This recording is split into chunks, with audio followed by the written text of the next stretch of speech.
Welcome, everybody, to the next episode of the Amateur Theory podcast.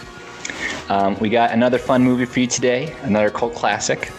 I'm going to say in advance, I apologize if you hear any storming noises. It is storming really hard outside, and it's actually really loud. But I think it kind of adds to the ambiance for this one because it kind of fits the mood. Sort of. A little bit. It's a zombie movie. It's Do you call the movie Zombie or Zombie 2? I usually call it Zombie 2. Okay, well, the original Italian title is Zombie 2. Right. And then in the States it was just released. Yeah, in the States it was just released as Zombie. In the UK it's Zombie Flesh Eaters. And I'm sure in other countries it's got all sorts of other wonderful names because welcome to the world of Italian zombie films. That's just how it works. Well, this is a weird thing because technically it's a sequel to Dawn of the... Well, it is and it isn't a sequel to Dawn of the Dead because it's not necessarily a sequel of Dawn of the Dead as much as it's a sequel of a Italian adaptation of Dawn of the Dead, which re-edited some things. That's called Zombie, which is why it's Zombie 2. Yes, the original Dawn of the Dead was came out in the States, and then for the European release, it was kind of handed over to Dario Argento, who kind of re-edited the film around, changed the score, and that was released as Zombie. Hence why we now have Zombie 2, which is actually completely unrelated to Dawn of the Dead. Okay, so I was wondering, because I haven't seen Dawn of the Dead. Have you seen it? I'm guessing. Yeah, I've seen Dawn of the Dead. Jesus Christ. I haven't seen it. What do you think I am, some kind of asshole? Wow. Yeah. But I was asking to see if there was anything that maybe I was missing some context. It was a pretty self-contained story. I don't think I... completely unrelated to Dawn of the Dead, pretty much. I mean, they're both zombie movies. That's it. Okay. I guess high level...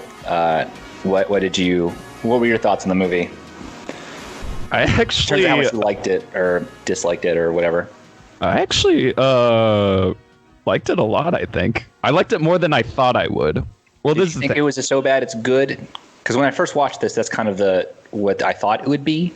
And I don't know if it was that, actually. No, I think this is actually just legitimately pretty good, some parts of it. Well, this is the thing. It's not a perfect movie, and I could understand why someone would dislike this film. It definitely has issues, but the things I like about the movie, I think I like a lot, and they make up for the deficiencies. Okay. So, just I didn't dislike it. I didn't think it was so bad as good because I didn't think it was bad. It wasn't a bad movie. I wasn't particularly enamored by it. And part of that is I just want to this is an internal bias for me. There was a time period in the early 2010s where you just couldn't escape zombies. They were in movies, video games, TV shows, stuff like The Walking Dead, Call of Duty Zombies, World War Z. It was just a moment. Zombies everywhere. Where you could not escape them. And honestly, I just got really, really sick of the zombie story. And I understand that this came before all of that.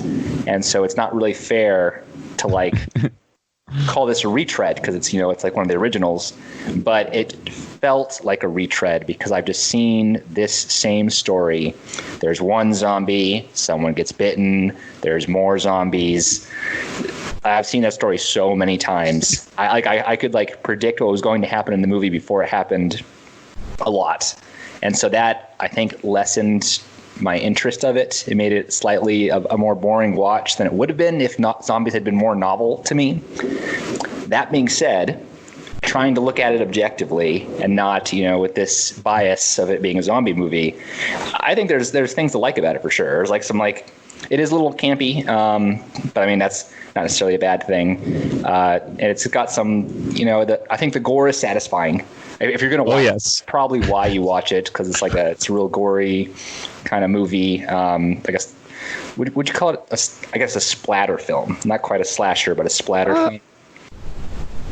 Yeah, I guess. I don't know. I just say zombie film, and I think as soon as you say zombie movie, you can already know what's up pretty much. I mean, but there was you don't go to a zombie movie to see like zero blood and guts. But there were particular scenes, which I'm sure we'll talk about, that were particularly interesting or like good. So, yes, I'd say this movie's probably known for 2 scenes, and if you've seen the movie, you probably know what those 2 scenes are. Yeah, and those were I thought my favorite 2 scenes of the movie. Yeah. So, and we'll get to those. Well, I guess I kind of want to start off with the maybe lesser aspects of the film, just to get it out of the way, because I kind of want to talk more about the good stuff. But sure. So I'd say plot-wise, there's not a lot going on. It's not necessarily bad. I did like how they lean in, because something that's you don't see with at least the modern zombie takes very often is the supernatural element. Because well, it's never quite explained in this movie. Yeah, but there's a scientist trying to understand it and he can't. Yeah. And so it's kind of chalked up to voodoo. Yeah, it's heavily hinted at that it's voodoo. That's what all the locals, because it takes place in like some Caribbean islands. Yeah, and the thing is, before the big zombie craze of the 2010s, like when I was growing up and I was younger, and zombies weren't, quite as saturated in the market, I usually thought of zombies in the same context I would think of like Dracula or like a werewolf. Like it was a supernatural kind of like a ghost kind of thing. And that just went away, basically. Like every single modern zombie thing I can think of, Walking Dead, Resident Evil, whatever, you name it, it's always some kind of like virus. And I always thought that was the less interesting thing, actually. I appreciated the occult bit. Like that was actually my favorite. So part of my favorite bits about this movie was the fact they leaned into that like occult, like, I think it makes it more scary than some. I don't know. Maybe I'm biased against viruses right now. No, I kind of like that mystery behind this film, and that it didn't feel like it had to like explain why the zombies were there. The unknown, the unexplained is more scary always. Like once you know a thing, it's automatically less scary. So like, and I like how that scientist/doctor character like spends the whole movie trying to figure out like what's going on. He's actually super desperate and like just he can't. And I'd actually say one interesting thing about the plot here is that our main characters actually kind of go to the danger. It seems like in a lot of zombie films, like you like start the movie and everything's fine, and then like, oh shit, zombies have shown up. In this, it's kind of more of a mystery, because the movie starts off with we have a boat sailing into the Bay of Manhattan. Really beautiful shot, by the way. I love the cinematography in this film, actually. But the boat's devoid of any life except for one zombie, which kills a patrolman that investigates, but then gets shot off. And so we have an investigator for like a newspaper or something, and then the daughter of the person who owned the boat. They meet up and they try to find out the mystery of like where her dad is, where'd the boat come from, what's going on. And so they end up traveling to I think it's the Caribbean islands, some sort of exotic locale like that. I don't remember, but yeah. Well, technically the island they go to, I think called Matul, isn't a real island. They made up for the movie because they say like it's not even chartered out on the maps. Yeah. But anyway, they hitch a ride with 2 other American sailors, and they try to find this American? Island. Are they just American in the dub, or are they always American? I thought it said in the film they were American. Maybe they do. One of them has like a British accent, so that's why. Well, that's the New York. I meant the 2 people they meet on the island who own the boat that they hitch a ride on. Fair enough. Okay. Yeah. No, yeah, the one dude is British, and the guy working for the investigator. Well, I just didn't know if they talked about that they're all Italian, maybe. But yeah, fair enough. Sorry, what was that?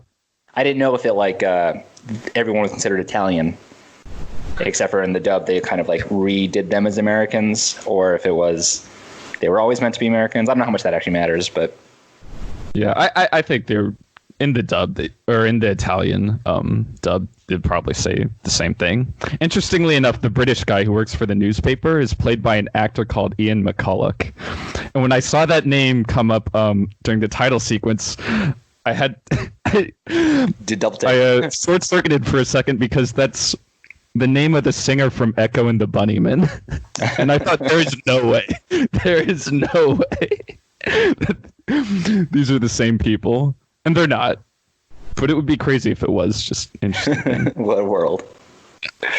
So anyway, we got 4 people now traveling on a boat, trying to find this island, Matul, where one of the girls' father might be, because it was his boat that initially drifted into New York. And we come into famous scene number 1.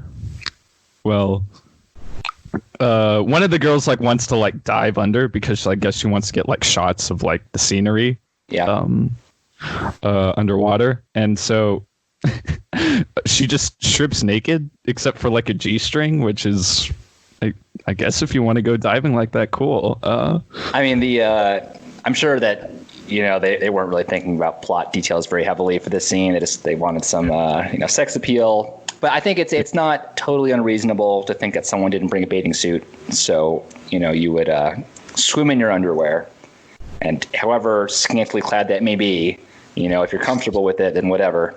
I think that was the idea. Yeah, it's just amusing, but that's not why this is good. No, that doesn't. Who cares about the nudity? She so starts swimming underwater. A shark shows up, and so or she's like, "Oh snap!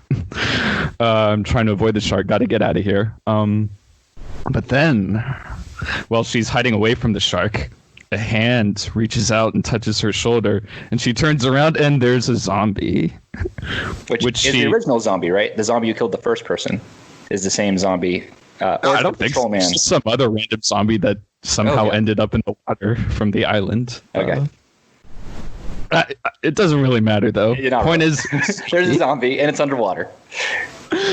Yeah. And then it bites the shark. Yes, she narrowly escapes the zombie, and the zombie starts fighting the shark, which is...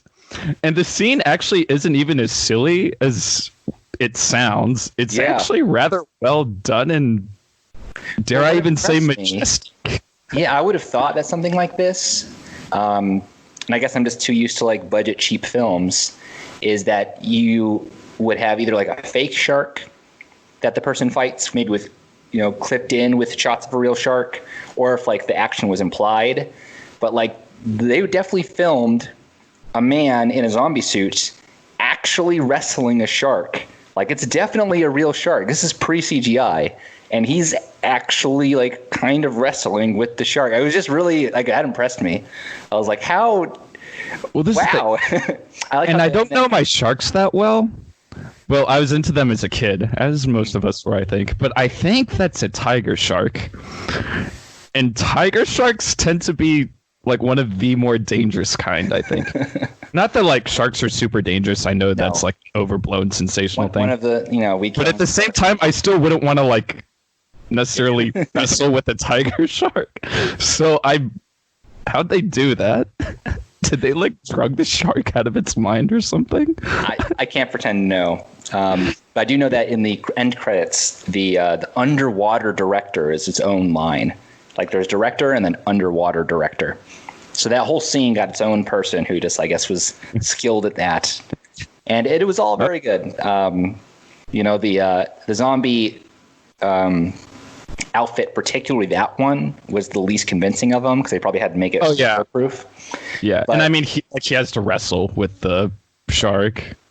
It's the least zombie in the film, but we'll forgive it just because of the extenuating circumstances. It is a cool scene, and like I said, I was a little bit I don't want to say bored, but I was a little less enthused about the zombie plot, right? Just because it's another zombie. But zombie fighting a shark was a very novel thing that I wasn't expecting. And I perked up when that happened. I was very rapt of attention. What is going on? This is awesome. And I appreciated it. The first half hour of this movie is actually pretty slow. It is actually kind of boring. But then, this scene happens and it's Hey, wake up. It's getting good now. So anyway, back on the island, we have the scientist doctor who's been trying to... Yeah, and I guess we should mention, because we talked about it before, that the characters are looking for danger. It's all for... So this reporter and this lady is looking for her father, who's gone missing. Yeah. And the reporter is... the official police explanation...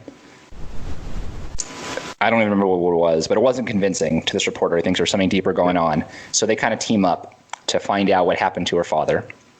And that's what led them to the island, because there was a letter left by the father basically saying that he was used for like mysterious experiments.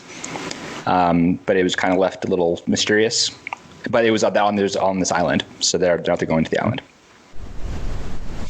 And pretty much. And so on the island, we have the doctor scientist person who's been like, I guess, dealing with these zombies the whole time, trying desperately to figure out what's going on. And we have his wife who's basically just completely fed up with all of this shit, just not having it. She's just like yelling at him. She's like, we need to leave. We need to go. But he's... he's sticking to his duties because I guess he just needs to figure it out, that desperation or something. I don't know. But that desire to stay leads us to the second infamous scene. Yes. So he goes to the hospital and his wife stays at home. And actually this scene also begins with nudity too. I think we see her in the shower. These kind of slasher kind of things. I think it's kind of par for the course. Oh yeah. Oh yeah. And it doesn't detract. We want our TNA. Like, come on. Yeah, I've complained about it before, where I've said that like some of the blatant sexualization actually makes the movie worse because it's just distracting and like unrelated, and just this. I don't think that's what's the problem for this movie. You know? Yeah, not too well, because whenever it happens, like it's immediately followed up by something way more interesting. So anyway, wife's taking a shower, but she's done. She gets dressed, and she starts like getting attacked by an unknown figure in the house, which we realize is a zombie because like what else would it be? And anyway, she barricades herself behind a wooden door, and the zombie's trying to break through, and it like splinters some of the wood so that there's like sharp like sticks, pointing out, and then the zombie reaches through, grabs her head, and impales her on one of these wood shards. Yeah. Well, not even just impales her. It's through her eye. And yeah. Which, for the practical effects that they use for the eye, it's like very jelly-like, and it's pretty convincing. Like, ooh, it's so gooey. It looks, because you could have easily had like an eye piercing and just had like a lot of blood, and so you couldn't really see what was going on. And I mean, that wouldn't have been as cool as what it was, which it looked like an eye being stabbed, like very, very... No. And, well, I just love how the scene plays out, too, because it, like, grabs her hair, and it's, like, slowly dragging her towards it. Yeah. And I'm imagining if you're an audience for the first time, like, seeing this, you're like, oh, my God, is that going to happen? And it plays out so slowly. I think the director really knew what he was doing. It's like, Here it is. And then it happens, and then it just keeps on going. You see the whole thing in all of its slow, like...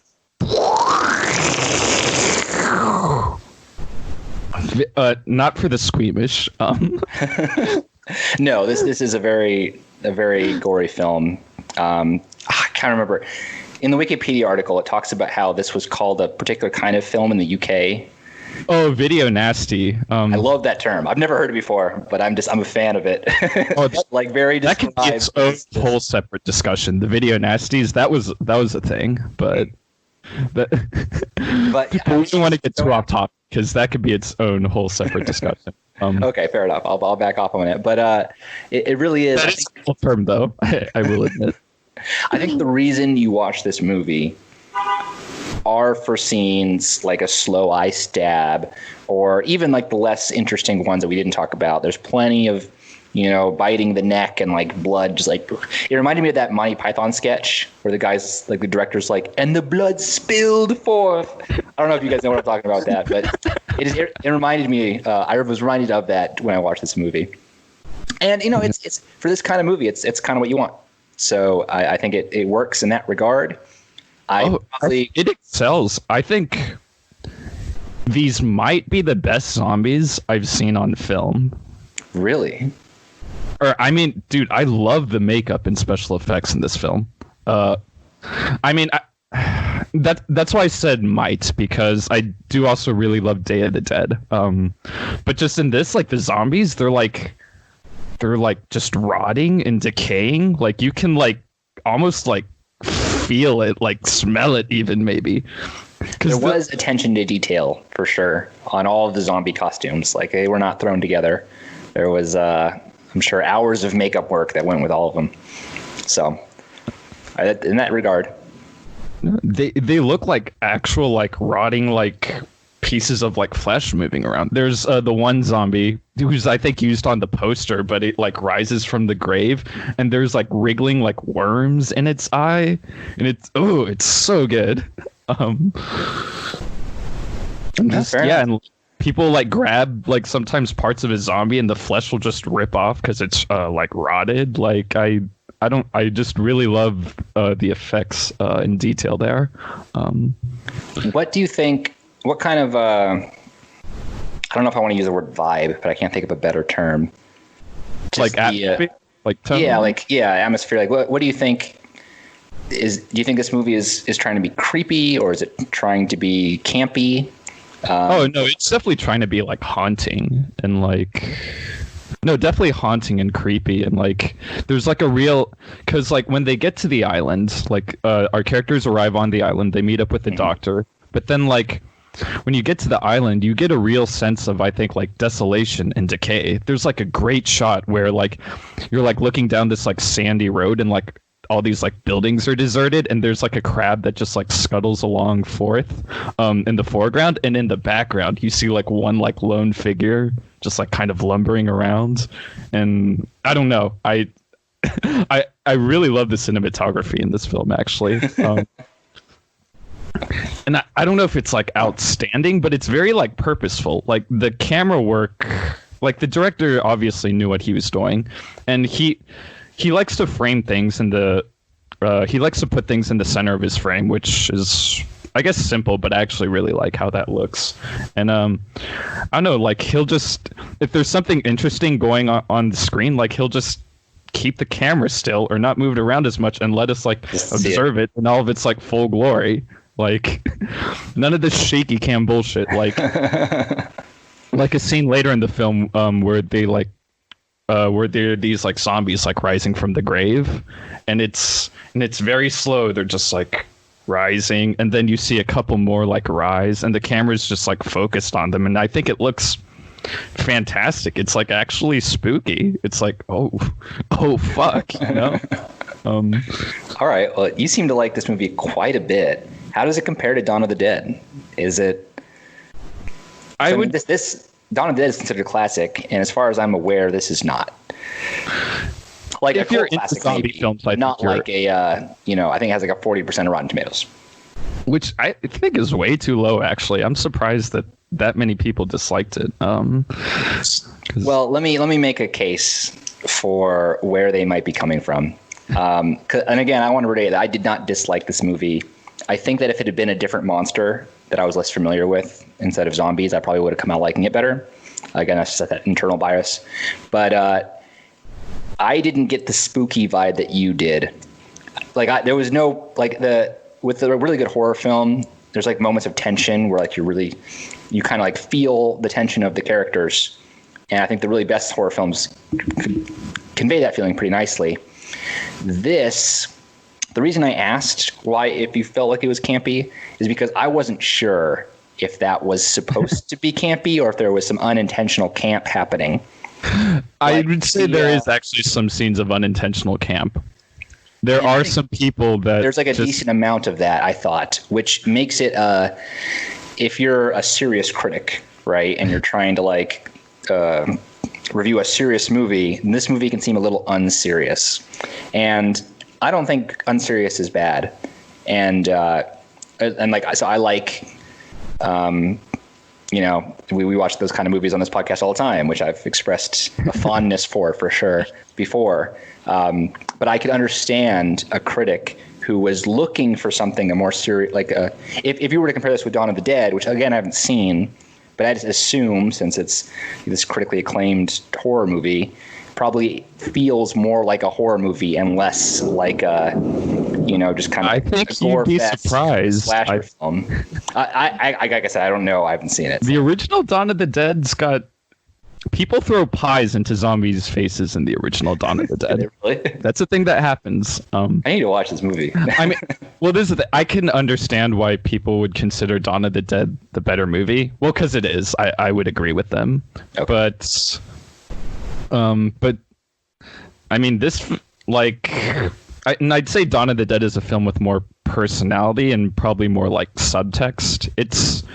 There are more interesting things just going on in that movie. But this film, I think for what it does, I think it's actually pretty effective. Like I said, it's mostly, I think, the technical work and like the people behind the camera. Like the characters, like they're not terrible, but they're not particularly interesting. I was actually surprised based on the fact that this is a dub, and it's like obviously a dub. You can the voices and the mouths don't line up super.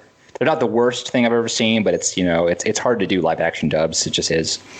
That even despite that, the acting didn't come across as comical very much. Like this is that can easily happen with English dubs, easily live action English the thing, dubs. though. But this one is not okay. With Italian films, for the longest time, Italian films didn't film with like sound on set. Everything was ADR'd and dubbed later. Oh, okay. Yeah. So if you watch this ASMR, ADR, ADR. Same with the song. Italian horror. But okay. How do they do the hand?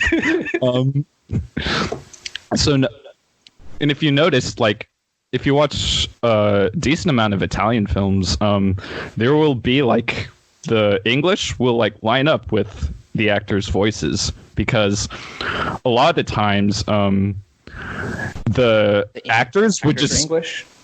Yeah, well, they get English actors or like Italian actors or Spanish-speaking actors, and they would a lot of times when they'd just act in their native tongue.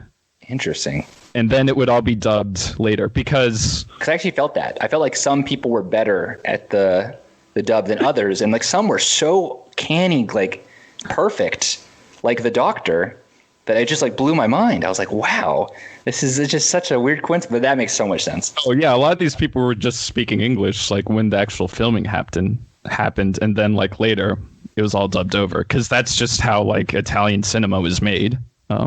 Got it. I actually think they even bring this up in Tarantino's latest film, Once Upon a Time. They talk about how Leo's character goes to like Italy to like film westerns, and he gets annoyed that everyone's just talking in their own language while trying to act. Yeah, I should rewatch that too. I haven't seen it since it came out in theaters. I like that movie a lot. Huh? But yeah, that's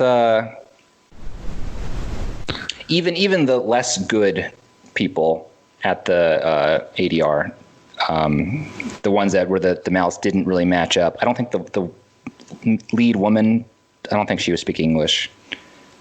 Or I don't know that she was. And then the reporter either, I'm not totally sure about him. No, yeah, I think he was definitely speaking English. I'd say for most of the characters, it seemed like the dubbing lined up fairly well, or it seemed like they were trying to line it up well with what they were actually saying. I think there was never a moment where people's mouths were moving and there was no sound. Not one of those. Oh, well, no, it was never that bad. Not even. No, once. Well, I mean, the Italians it was obviously because recorded they've been doing over. the whole dubbing thing for a while now. Yeah. Or had been like. But I think it was fairly obvious from the offset that it was dubbed over. Yeah. You know, and if you're going to get into classic Italian cinema, that's just something you got to get used to. Fair enough. But the point was that despite that, the acting felt good. Like, it was there was no point where I was thinking like, oh wow, this is like not working out or whatever. Like all of the actors fit their roles pretty well, and they acted appropriately, had the appropriate amount of emotion in any given scene, which is harder to do when you're dubbing over because you're not in the situation to react, right? So you have to match the mood of the person acting, having not doing it yourself, if that makes any sense. But yeah, totally.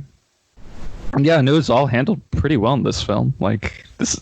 Got everyone. This is a well-made movie. I mean, if you're into zombie films, like I think you just have to check it out because it's not as big as a classic as I guess Dawn of the Dead, but it is like one of those big cult classics. Like, I would be remiss if I did not gore to this film. You did not what? If I didn't bring up the score to the movie. Oh yeah. It's got that kind of like synthy. It was cool. I noticed it and I appreciated it. I love the main theme to this film. No, I went back and listened to the soundtrack after I watched the movie. Well, because the main theme is this very John Carpenter-esque, like minimal, like synth type thing, which I think fit pretty well with the movie actually. Like, you got these like slow, like lumbering zombies set to this like haunting, like do do do do do do thing. Yeah, no, I think it was pretty good. All in all, I would definitely call it a competent movie for sure. I obviously was less enamored with it than you seem to be, but I have nothing bad to say. And if you are a fan of like this kind of movie, you know, I think Wikipedia called it a splatter film, which I liked the term. Just like film nasty or movie nasty, I liked that. But I mean, it's got its gory parts, and they're done well. Like yeah. But if I hadn't read the Wikipedia article, I would have called it a slasher movie. I wouldn't have called it horror because there's a distinction in my head, at least. But I would have called it a slasher movie and not a terrible slasher movie by any means. Zombie films aren't slasher films. This is a debate we can get into later. You know what? I mean, technically they're not slashing, I suppose. But when I think of slasher, I think of a horror-esque movie. But the point isn't to scare you. It's to just show lots of copious amounts of violence of someone murdering people. Like that's kind of the that's what I think. You're actually not far off the mark there. It's just usually we're not. Once zombies get into the picture, I think people just call it's a zombie movie. Fair enough. But not every zombie movie is the same. So like World War Z doesn't feel. Well, not every slasher film is the same. That's true. But see, this feels more like a slasher movie than like a World War Z does. I guess that's the point. Or even like Walking Dead does. Like Walking Dead doesn't really feel like a slasher show, but this feels like a slasher. This feels like a cast of characters get together. Most of them die. It's implied that the rest of them are going to die afterwards at the end. I would just call that your classic zombie movie, actually. Fair enough. And this is one of the classic zombie movies. So, yeah, 1979. Yeah.